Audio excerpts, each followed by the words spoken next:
മുട്ടക്കറിയാക്കാൻ വേണ്ടി നമ്മൾ ഗ്യാസിലേക്ക് ഒരു പാൻ വെച്ച് അതിലേക്ക് എണ്ണയൊഴിച്ച് കടുക് ഇട്ടിരിക്കുന്നതാണ് കാണുന്നത്. കടുക് പൊട്ടിയതിന് ശേഷം സവോള ഇട്ട് കൊടുക്കുക. സവോള ഇട്ട് കൊടുത്ത് ചെറിയ തീയിൽ വഴറ്റിയെടുക്കുക. 2 പച്ചമുളകും ഇട്ട് കൊടുത്തിട്ടുണ്ട്. മീഡിയം ഫ്ലെയിമിൽ വേണം നമ്മൾ ഇത് വഴറ്റിയെടുക്കാൻ. സവോള പെട്ടെന്ന് വഴന്ന് കിട്ടാൻ ഒരു നുള്ള് ഉപ്പ് ചേർക്കുന്നതും നല്ലതാണ്. സവോള കരിഞ്ഞു പോകാതെ ശ്രദ്ധിക്കണം. അതിനുശേഷം ഇഞ്ചി വെളുത്തുള്ളി കട്ട് ചെയ്തതും കൂടെ ചേർത്തു. വീണ്ടും നല്ലതുപോലെ ഇളക്കി കൊടുക്കുക. പകുതി വേവായതിനു ശേഷം തക്കാളിയും കൂടി ഇട്ട് ഇളക്കുക.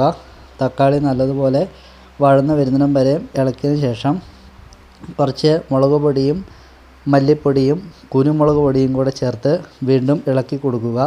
നല്ല രീതിയിൽ മീഡിയം ഫ്ലെയിമിൽ, ആദ്യം ഹൈ ഫ്ലെയിമിലും പിന്നെ മീഡിയം ഫ്ലെയിമിലും വെച്ച് ഇളക്കി കൊടുക്കുക. അതിനുശേഷം ആവശ്യത്തിന് വെള്ളം, ഇത് റോസ്റ്റ് രീതിയിൽ എടുക്കാനായതുകൊണ്ട് 1/2 ഗ്ലാസ് വെള്ളം മാത്രമേ നമ്മൾ ചേർത്തിട്ടുള്ളൂ. അതാണ് ഇങ്ങനെ കാണുന്നത്. എന്നിട്ട് ഒന്നും കൂടെ തക്കാളി സവോളയെല്ലാം വേവാൻ വേണ്ടി മൂടി വെച്ച് വേവിച്ചെടുക്കുക. നല്ല രീതിയിൽ വെന്തതിന് ശേഷം നേരത്തെ പുഴുങ്ങി വെച്ച മുട്ട അതിലേക്ക് ചേർത്ത് കൊടുക്കുക. വീണ്ടും ഒരു ചെറിയ മീഡിയം ഫ്ലെയിമിൽ താഴെയുള്ള ഫ്ലെയിമിൽ വെച്ച് തിളപ്പിച്ചെടുക്കുക. അതിലേക്കൊരു ഭംഗിക്ക് വേണ്ടി 2 കറിവേപ്പില തണ്ടും കൂടെ ചേർത്ത് വെച്ച് കഴിഞ്ഞാൽ മുട്ട റോസ്റ്റ് റെഡി. ഇതാണ്